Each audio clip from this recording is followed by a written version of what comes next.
Know your enemy. That's how we win battles. During this energy shift, it's all about raising frequency in order to shift negative into positive. That doesn't mean that if you get angry or feel negative emotions that you're automatically doomed. It means that you're working through karmic entanglements to break free of that cycle. Have you ever been through something that you swore up and down you'd never allow yourself to go through again, only to find yourself in a similar situation? We're all going through many of these karmic cycles now, but don't assume that this is all bad because it's left you feeling some negative emotions. That's what shadow work is about. It's learning to get to the point that you understand how and why you've gotten to this place again and again, even after saying that you'd never do it. It's like it just slips in and you don't even see that it's coming. It's actually very important to make peace with yourself and allow healing to occur. It was a lesson that you needed to learn, and therefore we can send love to that karmic entanglement after finally reaching the point that we allow that relationship to end without the anger that you're right and the other is wrong. It's not about that, even if one is more right than not.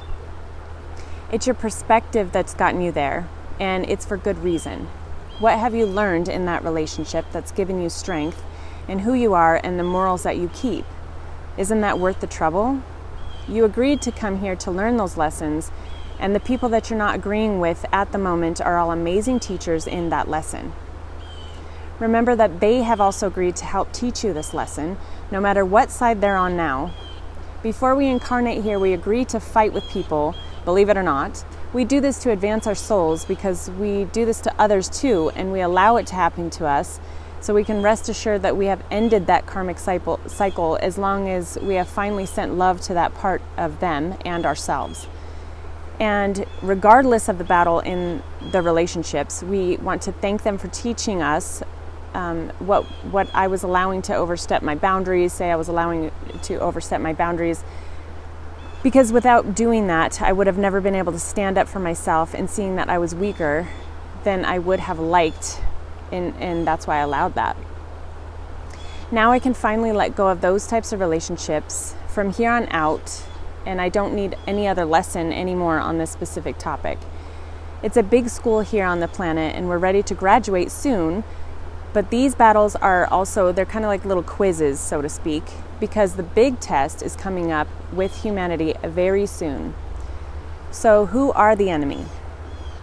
Besides reminding ourselves that we are a collective of God and therefore we are the dark and the light, let's take a step back into the three-dimensional perspective, since this is where the battles are happening.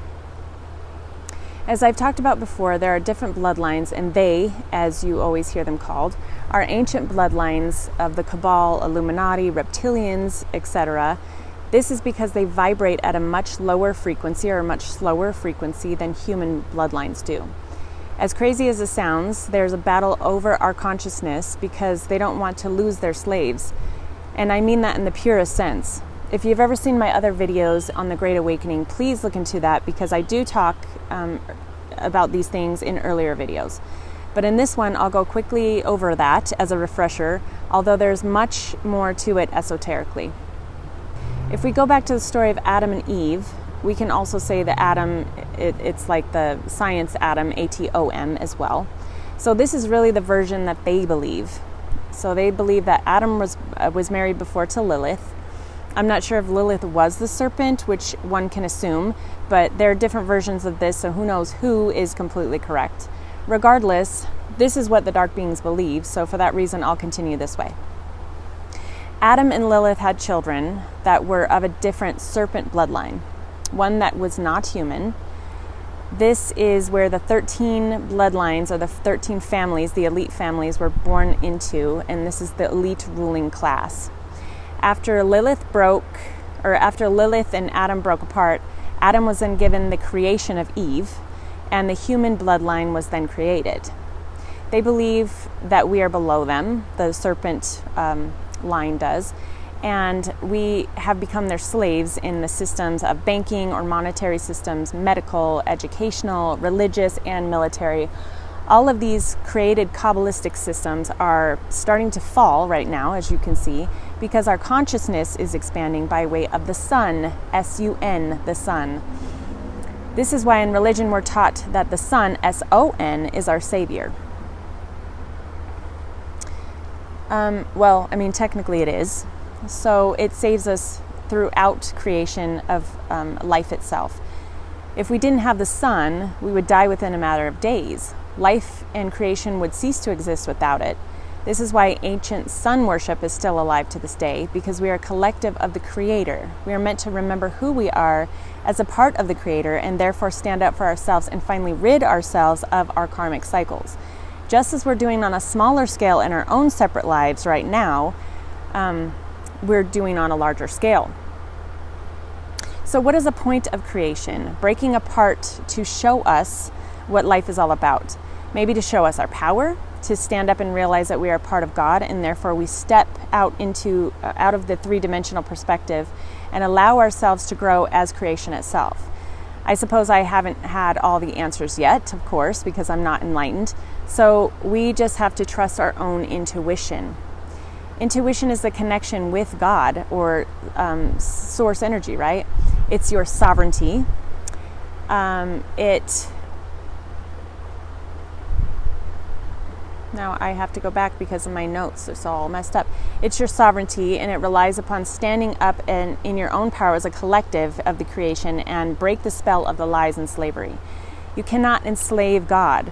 It's because we're caught up in the illusion of what we think is reality, right? You're a creator. Reality is what you make it. And therefore, for centuries, we've been in a sleeping state and to learn lessons that we're facing right now. Who are you? You're not unseen, you are not weak, and you sure shit didn't come here to allow another being that's part of a negative enslavement serpent bloodline to take you over. I know this is hard to swallow, so let me show you some of the ways and find the basis of the argument in symbolism. I've talked before about the unholy trinity a few good times, but let's go through this quickly as well.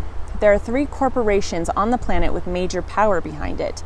They're called the unholy trinity. World events, of which are engineered, leave a trail that leads to the architects. We next discover that there are 3 cities on Earth that come under no national authority. They have separate laws, they pay no taxes, they have their own police force and even possesses their own flag of independence. These 3 cities control the economy, military, and spiritual beings, those that are in power. The 3 cities actually are corporations, and they are the city of London, the District of Columbia, and the Vatican. That's the unholy trinity. Together they control politicians, the courts, educational institutions, food supply, natural resources, foreign policies, economies, media, and the flow of money in most nations, as well as 80% of the world's entire wealth. We can see that the serpent mentality is a huge part of their symbolism, even with the Vatican, which is one place that you wouldn't expect to see it, would you? But you've got the Pope sitting on a throne just under a serpent being. He speaks from the head of a serpent. There are also some amazing symbolism in each state in their location, and the symbolism of every street and building where it's placed to represent a cult in many of our cities, such as the Vatican, Buckingham Palace, Washington, D.C., and the Pentagon. Of course, I have more in my Telegram channel, which is linked below for you to do your own digging, of course. Just because the layouts and the symbolism in these places is enough to make you wonder. Remember that just a few short years ago, people that ask questions like the ones that I'm asking were considered crazy conspiracy theorists, right? Well, what's happening right now doesn't seem so insane. These are some of the things that conspiracy theorists, a few years ago would drool over, and everybody would laugh at them. Intuition needs to be built up again in order to connect with God for yourself. Discernment is necessary, and that was ripped from us by religious views on the grounds that we didn't have the authority to talk to God. We needed to go through someone like the middleman, like the Pope, right? Now that alone should shake you to your bones. There's been a disconnect for centuries because they wanted to enslave us. Time to raise up in your sovereignty and take your power back. The connection with God is your birthright, and you don't need a middleman to connect it for you. Remember what's being attacked here, your blood and your breath, which is your connection with God. That's why you use it for meditation, right? You breathe to connect with God in meditation. That's source energy. Your intuition is the voice of God. That's why they don't want you breathing deeply, and they make you, do this. It's an attack on your sovereignty and the right to co-create, and it's time to ask yourself why. Welcome to your Ascension, Creator. I'll see you on the next video.